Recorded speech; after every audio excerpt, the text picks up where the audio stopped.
सरकारी जगह पे अनाज मिलता है, लेने जाओगे तो तुम्हारे झोले में बोरे में पहले से भी गंदगी हो। सरकार और सरकार के लोगों के पास इतना समय नहीं है। हाँ चल ले, 1 2 4 5।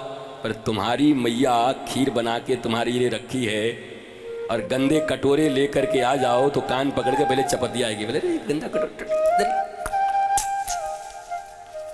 अब ले, अपनी मां होगी तो पहले तुम्हारे गंदे पात्र को साफ करेगी और फिर खीर देगा।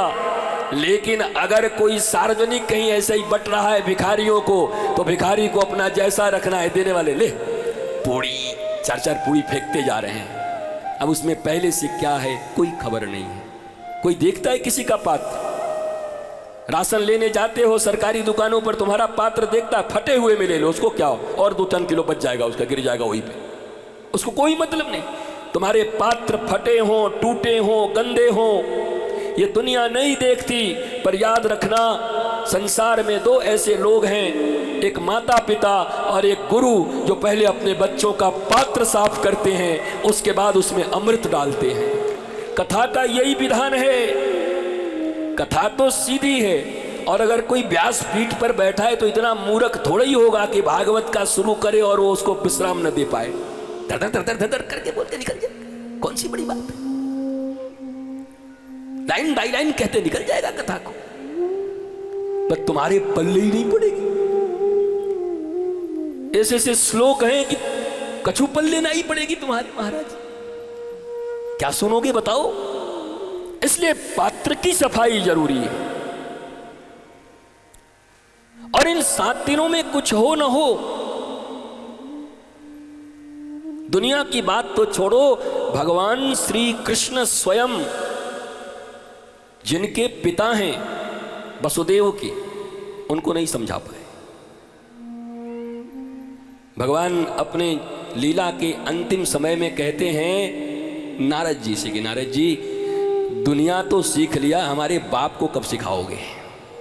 ध्यान दो, भागवत का यह एक तथ्य भी सुनना बड़ा जरूरी है।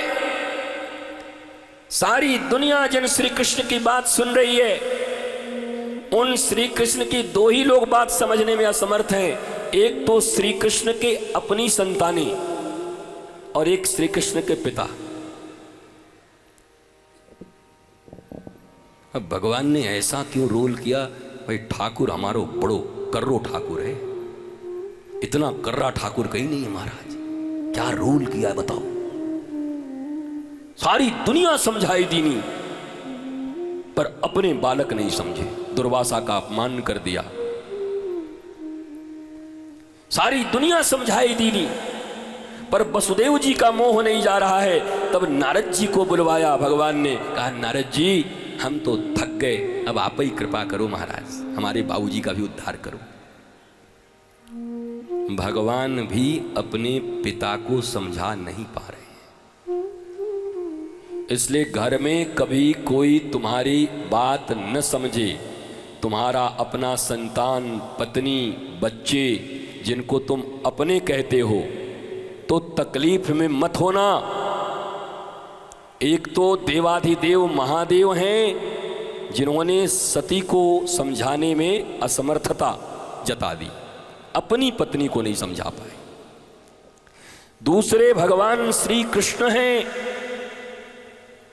जो आज नारद जी को बुलाए हैं और कह रहे हैं नारद जी हमें एक ही बात का दुख रह गया। क्या? बोला हमारे पिताजी को यार सत्संग करा दो एक बार अच्छे से। तो नारद जी ने सत्संग कराया वसुदेव जी का। नारद और वसुदेव के बीच जो संवाद हुआ ना, उसी संवाद को कहते हैं जनक और 9 योगीश्वरों के बीच का संवाद। बड़ा इंपॉर्टेंट है ये, बहुत महत्वपूर्ण है भागवत का, क्योंकि भागवत धर्म का प्रतिपादन होता है। यहां से श्रीमद् भागवत में भागवत धर्म अगर जान गए तो सब बात बन गई। भागवत में भागवत धर्म ही अपनाना है, और वो एकमात्र श्लोक से तुम्हारे जीवन में उतर सकती है।